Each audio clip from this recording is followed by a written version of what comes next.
greetings to you all in Jesus' name.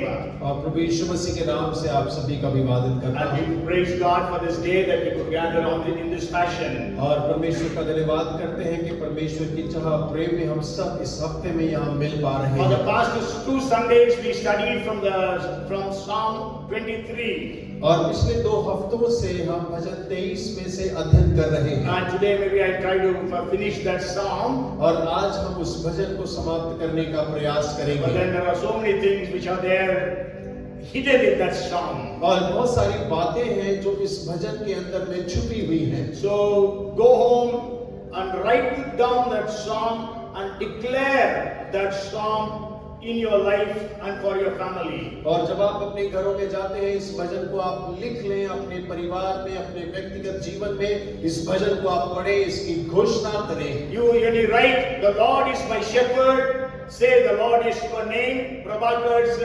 shepherd. और जब आप इस प्रकार से पढ़ते हैं कि यहोवा मेरा चरवाहा है, तो आप मेरी की जगह अपना नाम लगा सकते हैं, कह सकते हैं यहोवा डैनी का चरवाहा है। And then you say, I shall not want.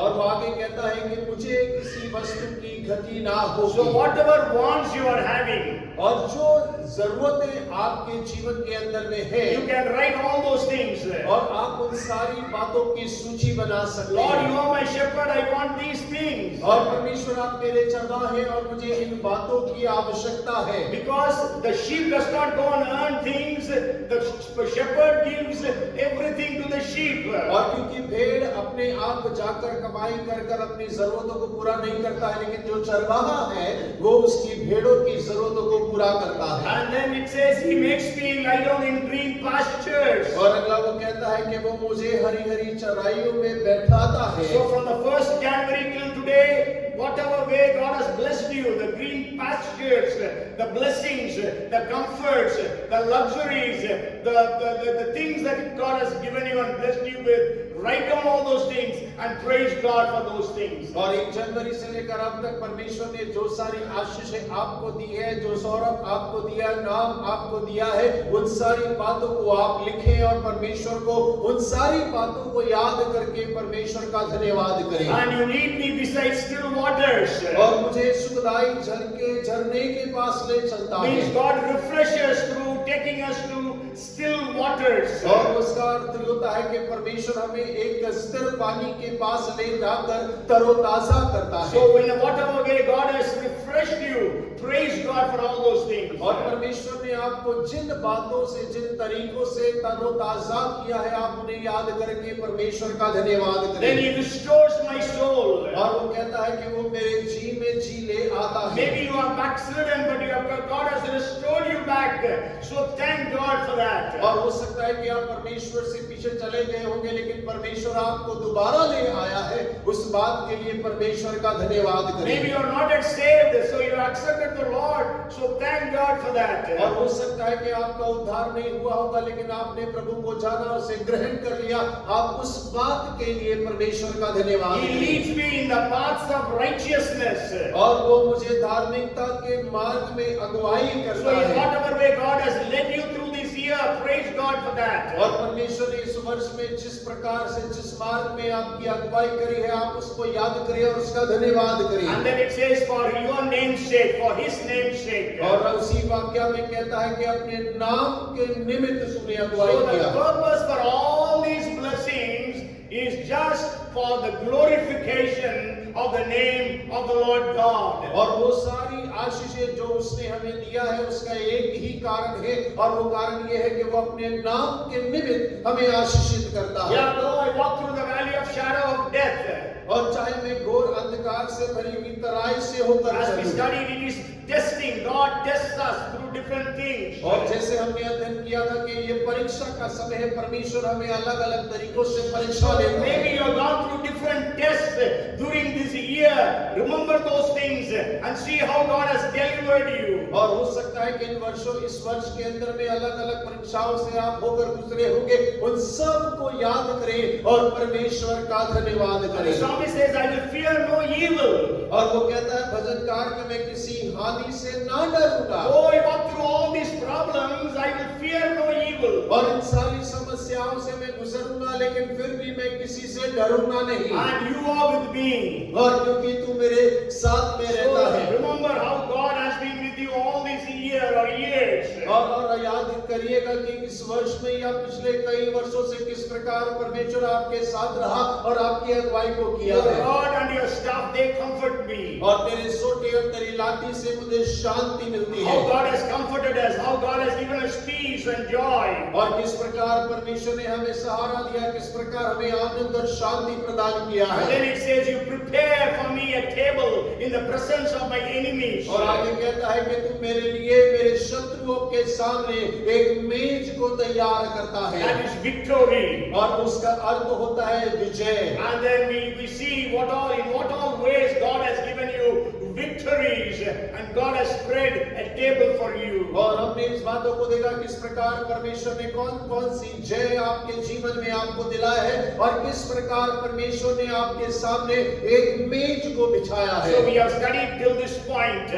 और हमने यहाँ तक अध्ययन किया So we था। will continue the message from Psalm 23. और देखिए हम आगे संदेश को भजन 23 से आगे आगे बढ़ते The हैं। latter part of the 5th verse says, you anoint my head with oil. और 5वें वचन का जो दूसरा भाग है वो इस प्रकार कहता है कि तूने मेरे सर पर तेल मला है। Okay, so you anointed me with oil. और तूने मुझे तेल से अभिषेक किया है। Many times when we study the Bible, anointing stands for power.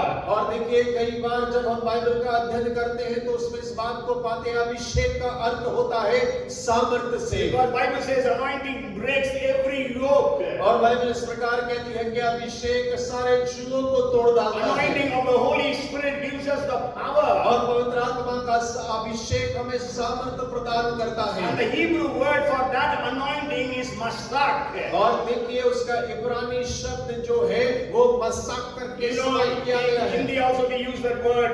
In Psalms also masak किया है. और हम सब हिंदी में भी उस मसा शब्द का उपयोग करते But हैं। here David is not using the Hebrew word masak for anointing. और लेकिन यहाँ पर दाऊद उस इब्रानी शब्द का उपयोग अभिषेक के लिए नहीं कर रहा। He is using another word which is called dashen in Hebrew. Dashen. और देखिए वो यहाँ पर एक दाशेन इब्रानी शब्द है जिसका उपयोग इस भजन में कर रहा है। Okay, and this word speaks about protection rather than power. और देखिए ये शब्द जो है सामर्थ की जगह सुरक्षा के बारे में बात करता है। Okay, it says that means he has anointed my head with oil. और वो इस प्रकार कहता है कि उसने मेरे सर पर तेल मला That है, is for my protection. और वो मेरी सुरक्षा के लिए है। If you know about sheep, or if you know somebody who is a shepherd, you can ask them.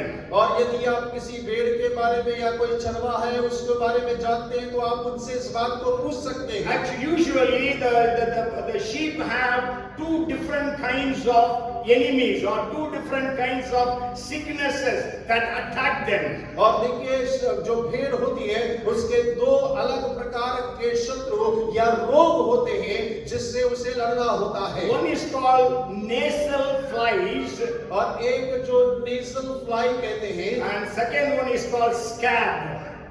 Scab. और दूसरा जो है वो स्कैब का नाम है। And both these things affect the head of the sheep. और वो दोनों जो है उसके सर के ऊपर में प्रभाव डालते हैं। Okay, the flies, the nasal fly is actually a kind of fly that tries to lay eggs in the nose because it is left there inside the nostrils of the sheep. और जो एक प्रकार की मक्खी होती है जो भेड़ के नाक में बैठकर वहां अंडे देती है और उसको खराब करने का प्रयोग अभ्यास करती है। And if that fly succeeds in laying eggs inside the nostrils, और यदि वो मक्खी उस भेड़ के नाक में बैठकर अंडे देने में सफल हो जाती है, then the eggs are hatched within a few days. और कुछ दिनों के अंदर में से उस अंडों में से और मक्खियां निकलती हैं, The flies go towards the brain of the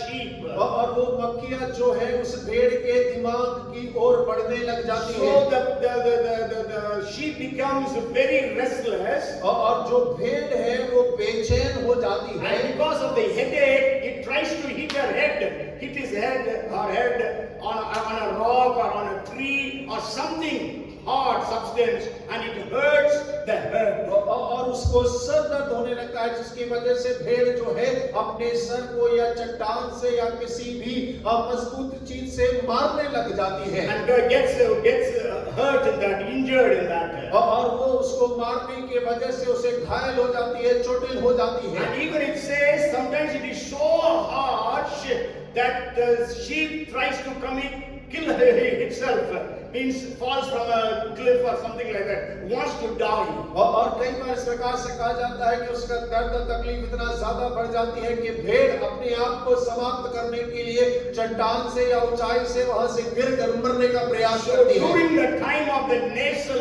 flies, और उस जो मक्खियां नाक में घुसकर अंडे देने का प्रयास करते हैं उस समय में what does the shepherd do? और उस समय में चरवाहा क्या करता है? He applies an antidote, that is oil. So he applies on the head and massages on the head of the sheep. और वो जो चरवाहा है वो तेल को लेकर भेड़ के सर के ऊपर में मालिश करता है, So that the flies can never approach. The smell of that oil will not allow the flies to come near the sheep. और जो उस तेल की सुगंध होती है जिसके कारण से मक्खियां उस भेड़ के नजदीक नहीं आ पाती हैं। So our great shepherd and the chief shepherd and the good shepherd, Jesus, who is omniscient, knows what are the flies that are coming to attack our lives. और देखिए हमारा चरवाहा जो प्रधान चरवाहा, मुख्य चरवाहा, एक अच्छा चरवाहा है, वो जानता है कि वो कौन कौन सी मक्खियां हैं जो हमारे ऊपर प्रभाव डाल सकती है, और वो हमारे ऊपर में एक तेल को मलता है जिससे वो मक्खियां दूर हो जाएं। You may remember in the New Testament Jesus telling, but because the Pharisees were telling, Jesus was casting out demons through Beelzebub. और देखिए हम नए नियम के अंदर इस बात को पढ़ते हैं कि फरीसी लोग इस बात को कहने लगे कि यीशु मसीह बालजबूल के द्वारा दुष्ट आत्माओं को निकालता है। And here Beelzebub means the lord of the flies. और देखिए बालजबूल का अर्थ है जो मक्खियों का प्रभु है। Okay, he is the evil spirit. और वो एक दुष्ट आत्मा है। See the connection how the word of God brings about. और देखिए इस जोड़ को देखिए कि परमेश्वर का वचन किस प्रकार इन बातों को जोड़ता है। So that's why David is saying that you prepare a table before me in the presence of my enemies. और दाऊद कहता है कि तू मेरे शत्रुओं के सामने मेरे लिए एक मेज लगाता And है, you have anointed my head with oil. और तूने मेरे सर पर तेल को मला है। So God has anointed us with the protection oil. और परमेश्वर ने हमें एक सुरक्षा के तेल से अभिषेक किया है। And then the second thing is scab. Scab is another. It also affects in the head. It spreads over the entire body. It's like a skin disease. और देखिए स्कैब एक और दूसरी बीमारी है वो जो दिमाग पर असर करती है और वो पूरे देह में एक त्वचा के रोग में फैल जाता है। It is created by a parasite.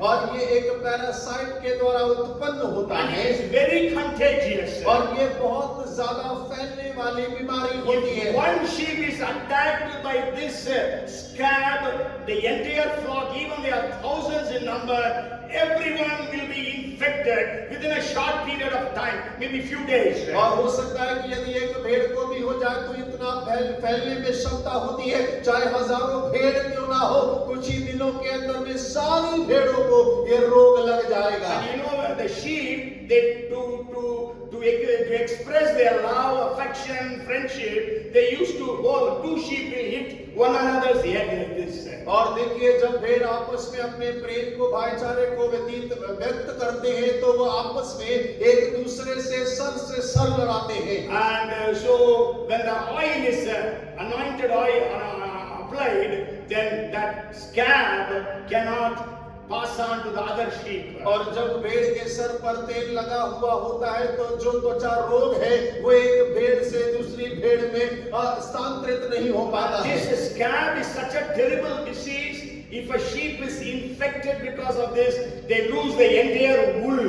और देखिए ये बीमारी इतनी खतरनाक होती है, यदि एक भेड़ को भी लग जाए तो पूरा का पूरा उसके रोम जो है, जो रुई है वो पूरा नष्ट हो जाता है। Only the wool is the point of profit through the sheep. और देखिए भेड़ से केवल एक लाभ होता है, वो उसकी रुई उससे हमें प्राप्त होता है। But then if it is lost, what will happen? और यदि वो खत्म हो जाए, खराब हो जाए तो क्या लाभ होगा? So the shepherd applies the oil and anoints the head of the sheep individually. और जो चरवाह होता है वो हर एक भेड़ को व्यक्तिगत तौर पर तेल लगाता है और उनके ऊपर तेल मलता है। Hallelujah! He Hallelujah. applies for every one of us individually. और देखिए वो हर एक को व्यक्तिगत तौर पर उनके सर पर तेल को मलता है। As I told you last Sunday, that he prepares the table for me individually. और जैसे मैंने पिछले रविवार को बतलाया था कि वो व्यक्तिगत तौर पर मेरे लिए वो मेज को लगाता बिछाता है। Everyone's taste is different. और हर एक का स्वाद अलग होता है। So God, Jesus applies the oil upon every one of us. और परमेश्वर यीशु मसीह हम सब के ऊपर में तेल को मलता है व्यक्तिगत तौर पर। And then the next verse says, means the same verse, the next part, my cup runs over.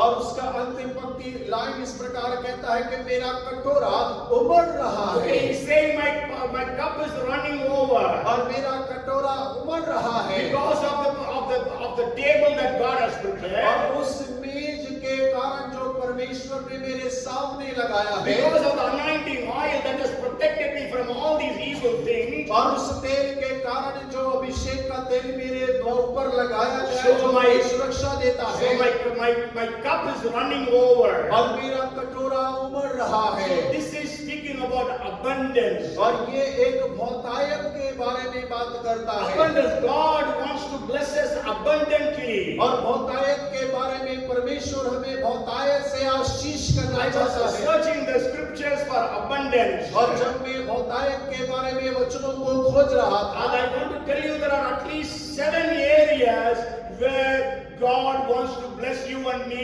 abundantly. और मैं इस बात को कहने पा रहा हूं कि परमेश्वर ऐसे 7 क्षेत्र हैं जहां पर आपको और मुझको बहुतायत के साथ में आशीष करना चाहते I will हैं। not have time to tell all the references. और मेरे पास समय ना होगा कि मैं आपको सारे उन वचनों को बतलाऊं कि वो कहां पर पाए जाते But हैं। then I will try to at least give all the 7 different things. और लेकिन मैं कम से कम उन 7 नामों को आपको बताना चाहूंगा कि वो कहां पर आशीष करना चाहता है। Okay, my cup runs over. Why? और मेरा कटोरा उमड़ रहा है, क्यों? Because of the abundance that God has blessed me with. और परमेश्वर की उस बहुतायत की आशीषों के द्वारा जो उसने मुझे आशीष किया है। Can you say one? No, everybody can say one thing. What is the abundance that God has given us?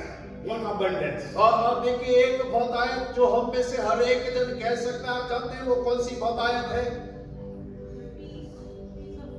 Okay, abundance of peace, very good. Forgiveness. I thought you all will say life. Because Jesus said, I have come to give life and that too in abundance. और मैं सोच रहा था आप जीवन के बारे में कहेंगे, क्योंकि यीशु मसीह ने कहा मैं तुम्हें जीवन और बहुतायत का जीवन देने आया हूँ। Sure, what you said are all right. और आपने जो कहा वो सही है। So Jesus, God has given us abundance of life. और यीशु मसीह परमेश्वर ने हमें बहुतायत का जीवन प्रदान किया है। Okay, maybe you have been sick, but God has healed you and given you abundance of life. और हो सकता है कि आप रोग में पड़े होंगे, परमेश्वर ने आपको चंगा किया और आपको बहुतायत का जीवन प्रदान किया है। Okay, so abundance of life, one. और एक है बहुतायत का जीवन, John 10:10. और यूहन्ना 10:10 के अनुसार। Second is abundance of riches. और दूसरा है धन की बहुतायत। Okay, when you read Deuteronomy 33 and verse 19 speaks about it. और व्यवस्था विवरण 33 उसका 19 आप पढ़ते हैं तो वो उसके बारे में बात करता For है। abundance of riches, there are many references. और देखिए धन की बहुतायत के बारे में बहुत सारे वचनों को दिया गया है। Maybe we'll read one verse, Isaiah chapter 60 and verse 5. और यशायाह 60 उसका पहला 5 60 and verse 5. और 60 का 5 हम पढ़ेंगे। Because the abundance of the sea shall be turned to you, the wealth of the Gentiles shall come to you. तब तू उसे देखेगी और तेरा read. और मुख चमकेगा, तेरा हृदय थरथराएगा और आनंद से भर जाएगा, क्योंकि समुद्र का सारा धन और जाति जाति की धन संपत्ति तुझको मिलेगी। Okay, in English it says abundance of the sea. और देखिए वहां पर अंग्रेजी में इस प्रकार लिखा बहुतायत का। And then the third blessing is abundance of mercy. और तीसरा है बहुतायत के अनुग्रह दया। Okay, abundance of forgiveness. Somebody said forgiveness. Abundance of justice. Abundance of mercies. और किसी ने कहा बहुतायत की क्षमा है, बहुतायत का न्याय है, बहुतायत की दया है परमेश्वर से। And then the fourth blessing is abundance of peace. और चौथा है बहुतायत की शांति जो परमेश्वर हमें देना चाहता When है। you read Psalms 37 and verse 11, और जब आप भजन 37 उसका 11 पद पढ़ेंगे, it says, "But the meek shall inherit the earth and shall delight themselves in the abundance of peace." 37:11. और 37 का 11 इस प्रकार से कहता है, परंतु नम्र लोग पृथ्वी के अधिकारी होंगे और बड़ी शांति के कारण आनंद मनाएंगे। Even Psalms 72:7. और देखिए 72 उसका 7 भी इस प्रकार कहता है। Jeremiah 33:6. और यिर्मयाह 33 उसका 6। And the fifth thing is abundance of revelations. और पांचवा है प्रकाशन की बहुतायत। If you read 2 Corinthians 12 and verse 7. और यदि आप दूसरा कुरिन्थियों 2 उसका 7 पढ़ेंगे, 2 Corinthians 12 and verse 7. और 12 का 7 पढ़ेंगे, Lest I should be exalted above measure by the abundance of the revelations. और वो कहता है इसलिए मैं प्रकाशनों की बहुतायत से फूल ना जाऊं। Okay, so abundance of revelations God gives us when we wait upon Him, when we read and study the scriptures. और जब हम परमेश्वर का इंतजार करते हैं, उसकी बात जोते हैं, उससे प्रार्थना करते हैं, वचनों को पढ़ते हैं, परमेश्वर अपने प्रकाशन के बहुतायतों से हमें आशीष करता And the है। sixth blessing is और छठी आशीष जो when we है, read Ephesians 3:20, the very famous verse. और जब हम इफिसियों 3 का 20 पढ़ते हैं जो बड़ा प्रसिद्ध वचन है, Where it says, "Now to Him who is able to do exceedingly abundantly more than what we ask or think of." और जो कहता है कि हम जो ऐसी सामर्थ्य कि हमारी विनती और हमारी समझ से कहीं अधिक काम कर सकता है, उस सामर्थ्य के अनुसार जो हमें कार्य करता है। Okay, abundantly. So abundance of answers to prayers. और देखिए बहुतायत के उत्तर हमारी प्रार्थनाओं के लिए। Okay, that's what he's speaking about prayer. He says he is able to work exceedingly abundantly more than what we ask or think of. और देखिए वो ऐसा कहता है कि हमारी सामर्थ्य से, हमारी समझ से कहीं ज्यादा बढ़कर बहुतायत के उत्तर परमेश्वर हमें दे सकता है। And then the seventh blessing about abundance is, और सातवीं आशीष जो बहुतायत के बारे में परमेश्वर हमें देता है, it is the Holy Spirit. और वो पवित्र आत्मा है। If you read Titus chapter 3 verses 5 and 6. और यदि आप तीसरा उसका 5 अध्याय उसका The third तीसरा chapter, अध्याय उसका 5 और 6 आप पढ़ते हैं, maybe we'll read the last part of 5th verse says Holy Spirit. Okay, Holy Spirit. 6th verse says, whom He poured out on us abundantly through Jesus Christ our Savior. और यदि आप 5वें वचन की अंतिम पंक्ति को पढ़ेंगे तो वो लिखा है, पवित्र आत्मा के हमें नई बनाने के द्वारा जिसे उसने हमारे उद्धारकर्ता यीशु मसीह के द्वारा हम पर अधिकाई से उंडेला है। Okay, so abundance of the Holy Spirit. और पवित्र आत्मा की बहुतायत हमारे ऊपर दिया गया है। So we expect God to pour out the Holy Spirit in abundance. और हम परमेश्वर से आशा रखें इस बात की कि परमेश्वर हमें पवित्र आत्मा की बहुतायत प्रदान Why करेगा। does the psalmist say, "My cup runs over"?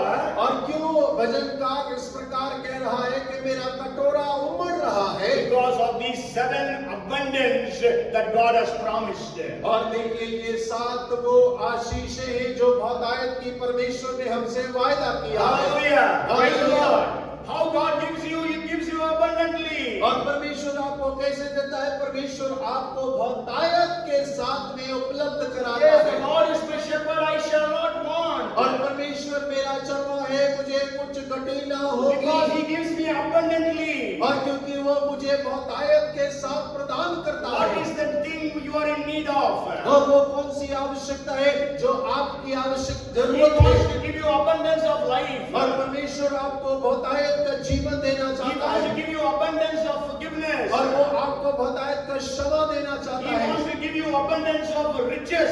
और वो आपको बहुतायत का धन प्रदान करना He चाहता wants है, to give you abundance of revelation. और वो आपको बहुतायत का प्रकाशन देना He चाहता wants है, to give you abundance of peace. और वो बहुतायत की शांति आपको देना He चाहता wants है, to give you abundance of the Holy Spirit. और वो आपको बहुतायत का पवित्र आत्मा देना He चाहता wants to है, give you abundance of answers to your prayers. और वो आपके प्रार्थनाओं के बहुतायत के उत्तर देना चाहता है। Hallelujah. Hallelujah. That is why Psalmist writes, the Lord is my shepherd. और यही कारण है कि भजनकार इस प्रकार कह रहा है कि यहोवा मेरा चरवाहा है, Okay, and he has anointed my head with oil, and my cup runs over. और उसने मेरे सर पर तेल मला है और मेरा कटोरा उमड़ रहा So है। you will always be abounding in every grace and blessing of God. और हमारे परमेश्वर की हर आशीष में और हर अनुग्रह में हम बहुतायत से प्राप्त करते चले And the जाएंगे। 15th blessing is, और देखिए 15वीं आशीष जो है,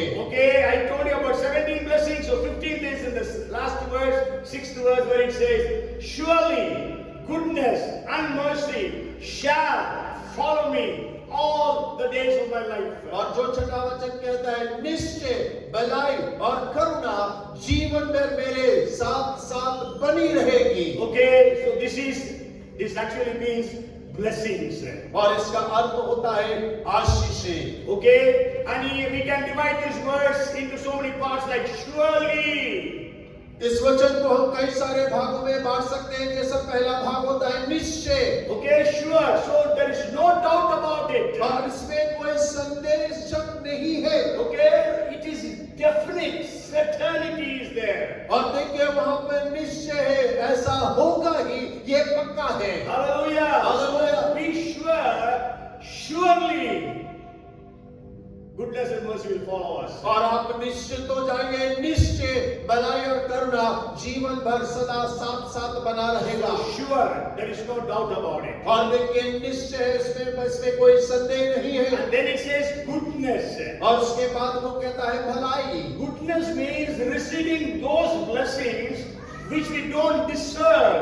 और भलाई का अर्थ होता है कि जिस आशीषों के लायक हम नहीं हैं, वो आशीषें भी हम प्राप्त करते हैं। David was writing this psalm. और दाऊद इस भजन को लिख रहा है, He knew that he is going to be the king, और वो इस बात को जानता है कि वो एक राजा होने पर for है, which he was not worthy. और जिसके वो लायक नहीं है, He is not from a royal family, और वो एक राजा के परिवार से नहीं है, and he was not educated. और वो इतना पढ़ा लिखा भी नहीं He है। was not having so many abilities and skills that is needed in a king. और देखिए एक राजा के पास में जितनी योग्यता होना चाहिए, जितना पढ़ा लिखा होना चाहिए, जितना कर्मठ होना चाहिए, वो नहीं है। So God's goodness has been upon you all these years. और परमेश्वर की भलाई जैसे इन सारे वर्षों में आपके ऊपर बना रहा। Because of God's goodness, you are where you have reached today. और देखिए ये परमेश्वर की भलाई है कि आज आप जहाँ हैं, आप वहाँ पहुँचने पाए The हैं। blessings that you are having, the properties you are having, the job you are having, the bank balance you are having, everything is because of the goodness of God. और जो आपके पास में संपत्ति है, जो आपके पास में जायदाद है, जो नौकरी है, जो आशीष है, वो परमेश्वर की भलाई के कारण आपके जीवन में है। Then goodness, and then it says mercy. और उसके बाद में भलाई के बाद कहता है करुणा। What is mercy? और करुणा का अर्थ क्या है? Mercy is not receiving what we deserve. और करुणा का मतलब है कि जिस लायक हम नहीं है, उन बातों को हम प्राप्त करते हैं। Not receiving what we deserve. और देखिए हम जो लायक हैं, हम वो नहीं पा रहे हैं। Yes, we are worthy to be punished. और हम तो योग्य हैं कि हमारे को दंड मिले। Okay, we are, because Bible says the wages of sin is death. और क्योंकि बाइबल इस प्रकार कहती है पाप की मजदूरी मृत्यु है। So death is what we deserve. और देखिए मृत्यु ही उसके लायक हम लोग हैं। But then the mercy of God, what has it done? और लेकिन परमेश्वर की करुणा देखिए, परमेश्वर ने क्या कर दिया He हमारे has आगे। forgiven all our sins. और उसने हमारे सारे पापों को माफ कर दिया। Instead of death, the mercy of God has given us life and that too in abundance. और हमें तो मृत्यु मिलना चाहिए था, लेकिन परमेश्वर ने उसे बदलकर जीवन दिया और बहुतायत का जीवन दे दिया। Hallelujah. That's why the Bible says we are not consumed. It is because of your mercy. और देखिए बाइबल इस प्रकार कहती है कि हम भस्म नहीं होंगे क्योंकि तेरी करुणा के कारण। Okay, He has not dealt with us according to our sins. और इसने हमारे पापों के अनुसार हमसे कार्य नहीं किया है। Surely goodness and mercy shall follow me. और निश्चय भलाई और करुणा जीवन भर मेरे साथ बनी रहेगी। Actually, follow me is in English and Hindi साथ रहेगी, but then the Hebrew word is, it is like chasing me. और देखिए अंग्रेजी में लिखा है वो मेरे पीछे चलेगी, हिंदी में लिखा है साथ बनी रहेगी, लेकिन इब्रानी भाषा के अनुसार वो मेरे पीछे पड़ी रहेगी। Just imagine somebody has snatched your purse and running away. और सोच कर देखिए कोई आपका बटुआ छीन कर आपसे भागता है, What you will do? और आप क्या करेंगे? Huh? You will chase after that person. और उस चोर के पीछे आप दौड़ेंगे। That is the Hebrew word that is used. और देखिए वही इब्रानी शब्द है जो यहाँ इस्तेमाल किया गया है। Hallelujah. Hallelujah. Hallelujah. Even if you backslide, the grace, the mercy of God will chase after you, pursue you and overtake you. और भले ही आप परमेश्वर से पीछे चले जाए, मुंह मोड़ ले, लेकिन परमेश्वर का अनुग्रह आपके पीछे दौड़ेगा, आपको पकड़ लेगा, आपको दोबारा उसके राज्य में ले आएगा। Hallelujah. So it will catch you. That's why so many people are caught by God. और देखिए इसी वजह से परमेश्वर के द्वारा बहुत लोगों को पकड़ा गया, लाया गया है। Many people when you hear their testimony, they say, I was running away from God, but God caught me. और देखिए कई लोगों की गवाही जब हम सुनते हैं, वो कहते हैं कि मैं परमेश्वर से भाग रहा था, लेकिन परमेश्वर ने मुझे पकड़ लिया और मुझे ले आया है। Jonah was running away from God. We know how God caught him. और देखिए योना परमेश्वर से भाग रहा था, हम सब जानते हैं किस प्रकार परमेश्वर से पकड़ कर ले आया। And then the fifth thing in that passage is, follow me all the days of my life. और देखिए उसके पांचवा बिंदु ये है कि वो जीवन भर मेरे पीछे पीछे पड़ी रहती है। So not 1 or 2 days. और केवल 1 या 2 दिन नहीं, The goodness and mercy will follow me, chase me, not 1 or 2 days, all the days of my life. और निश्चय भलाई और करुणा 1 और 2 दिन हमारे पीछे नहीं पड़ेंगे, लेकिन जीवन भर हमारे पीछे पड़ा रहेगा। If you are having 70 years of life, count it, you multiply it into 365 days and find out how many days that the glory, the grace and the mercy of God is pursuing you. और यदि आप 70 की उम्र के हैं तो आप गिन लीजिए, गुणा करके देखिए 365 से 70 का कितने दिन परमेश्वर की करुणा और भलाई आपके पीछे पीछे दौड़ The रही है। people of Israel were in the wilderness for 40 years. और इस्राएल के लोग जंगल में करीब 40 साल मरुभूमि में रहे। During the days of the Bible, 1 year was calculated as 360 days. और देखिए उन दिनों में बाइबल के अनुसार साल में 360 दिन गिने जाते थे। 40 years in 360 is equal to 14,400 days. और देखिए 40 साल 360 से कटते हैं तो 14,000 से ज्यादा दिन होते हैं। And every day God provided for them manna. और परमेश्वर ने प्रतिदिन उन्हें खाने के लिए मन्ना प्रदान किया। Every day God gave them AC climate. और परमेश्वर ने प्रतिदिन उनको वातानुकूलित मौसम दिया। Every day their clothes were fresh and not dirty. अब देखिए प्रतिदिन उनके कपड़े ताजा हो जाते थे, पुराने ना होते थे। Every day God gave them the strength to walk. और परमेश्वर प्रतिदिन उन्हें बल देता था कि वो चलने पाए। Surely goodness and mercy shall follow me all the days of my life. और निश्चय भलाई और करुणा जीवन भर मेरे साथ साथ मेरे पीछे पड़ा And रहेगा। the 16th point.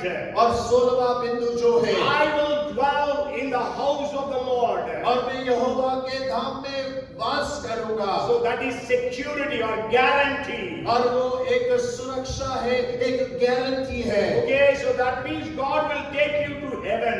और इसका अर्थ है कि परमेश्वर आपको स्वर्ग लेकर जाएगा। He does not say God will take me to my house. और ये ऐसा नहीं कह रहा कि परमेश्वर मुझे मेरे घर लेकर जाएगा। I will dwell in the house of the Lord. और वो कह रहा है कि मैं परमेश्वर के धाम में वास करूंगा। Jesus said, there are many mansions in my Father's house. I will go and prepare a place, and I will come and take you, so that where I am, there you will be with me always. और यीशु मसीह ने कहा, मेरे पिता के घर में बहुत स्थान है रहने के लिए, लेकिन मैं जाता हूँ और तुम्हारे लिए तैयार करूंगा और तुम्हें वहां लेकर जाऊंगा और तुम वहां रहोगे जहां मैं रहता हूँ। Okay, so we will be in the house of the Lord forever, the new heaven and the new earth. और देखिए, हम परमेश्वर के घर में सदा सदा के लिए रहेंगे, उस नए स्वर्ग और नई पृथ्वी के ऊपर में। If you read Philippians chapter 3 and verse 20, और फिलिपियों 3 उसके 20 को आप पढ़ सकते हैं। Paul says, for our citizenship is in heaven, from which we also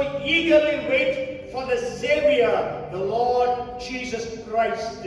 और पौल इस प्रकार कहता है कि हमारी नागरिकता तो स्वर्ग की है और हम वो यीशु मसीह का इंतजार कर रहे हैं कि वो हमें वहां लेकर चला जाए। Okay, so we are going to be in the house of the Lord. और हम सब परमेश्वर के घर के अंदर में रहेंगे। 2 Corinthians chapter 5 speaks about it so much. और देखिए, दूसरा कुरिन्थियों 5 उसके बारे में बहुत बातें करता है। 1 Thessalonians 4th chapter, we know that Jesus is coming to take his church. और पहला थिस्सलुनीके 4 अध्याय जानते हैं कि वो अपनी कलीसिया को दोबारा ले जाने के लिए आ रहा है। And the last point is, I will be in the house of the Lord forever.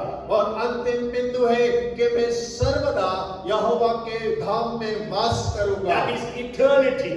और वो अनंतता के बारे में बात करता है। Okay, so Jesus promised eternal life.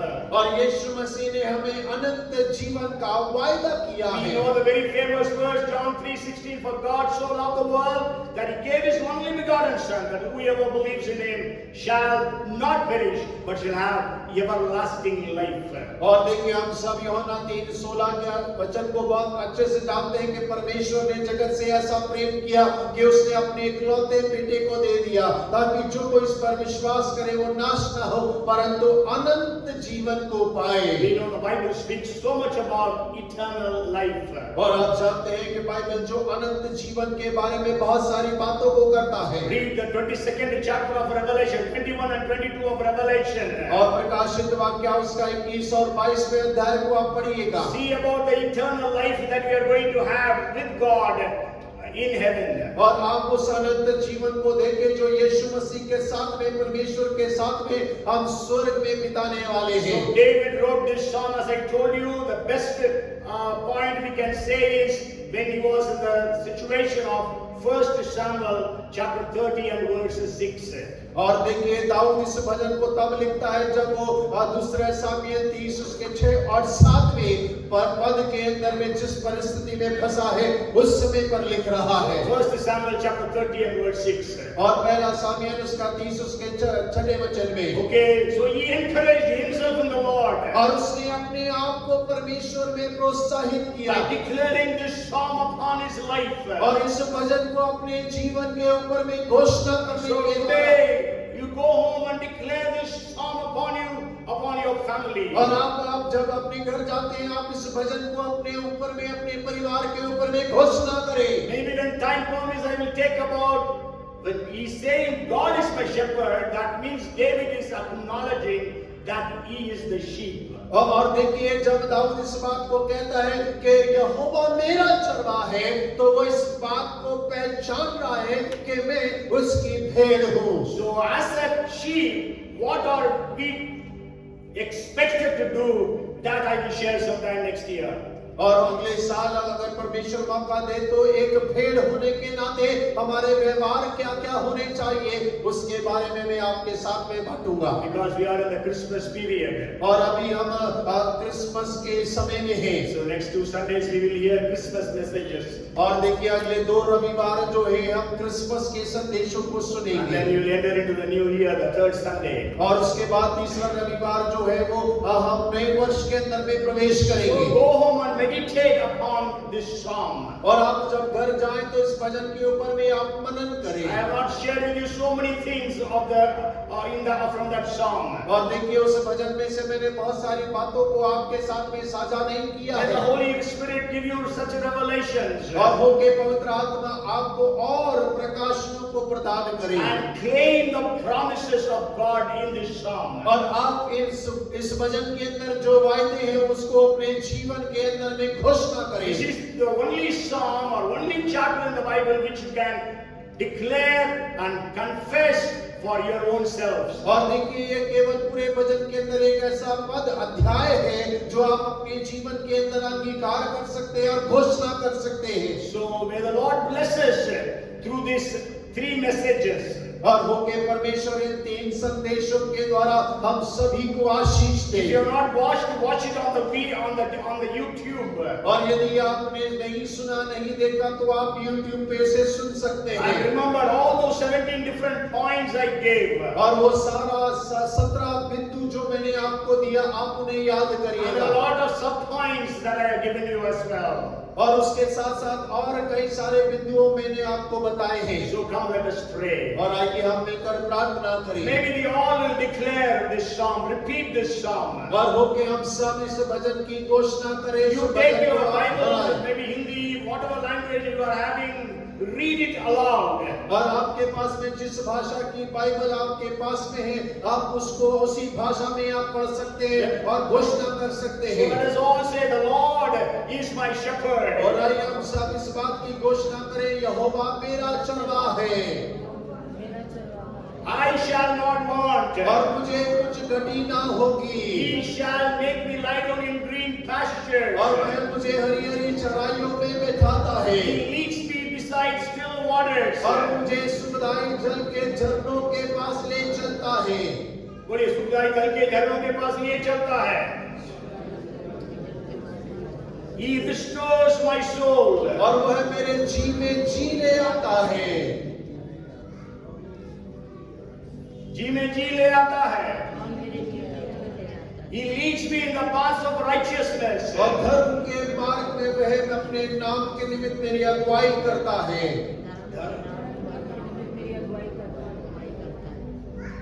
Though I walk through the valley of shadow of death, I fear no evil because you are with me. Your rod and your staff they comfort me. और चाहे मैं घोर अंधकार से भरी हुई तराई से होकर चलूं तो भी हानि से ना डरूंगा क्योंकि तू मेरे साथ रहता। तेरे सोटे और तेरी लाठी से मुझे शांति मिलती है। I think you have read along with the thing, है ना? आप लोग साथ साथ पढ़े होंगे। आपके पास बाइबल है। और you prepare a table for me in the presence of my enemies. और तू मेरे सताने वालों के सामने मेरे लिए मेज बिछाता You है। anoint my head with oil. और तूने मेरे सर पर तेल मला है। My cup runs और over. मेरा कटोरा उमड़ रहा है। Surely goodness and mercy will chase after me. और निश्चय भलाई और करुणा जीवन भर मेरे पीछे पड़ी रहेगी। All the days of my life. और मेरे जीवन में सदा I will dwell in the house of the Lord forever. और मैं यहोवा के धाम में सर्वदा वास करूंगा। Let's pray.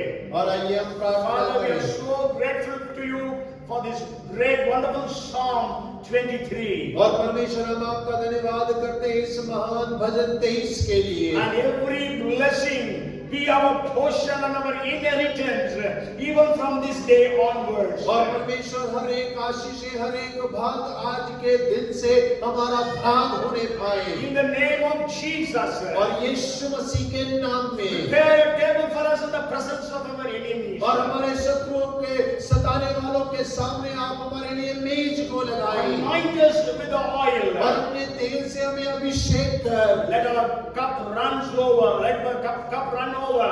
और होने दे हमारा कटोरा उमड़ने पाए। Lord, we thank you and we praise you. और प्रभु हम आपका धन्यवाद करते हैं आपकी स्तुति करते हैं। Continue to give us the revelations from this psalm. परमेश्वर निरंतर हमें इस भजन से आप प्रकाशन प्राप्त करते We also रहे। will have an experience as David had with you. और परमेश्वर जिस प्रकार दाऊद का अनुभव था हमारा भी आपके साथ में अनुभव होने पाए। We give you all the glory and honor. और हम सारा आदर महिमा आपको देते In हैं। Jesus' name we pray. और यीशु नासरी के नाम से प्रार्थना मांगते हैं। Amen. Amen. Amen. Amen.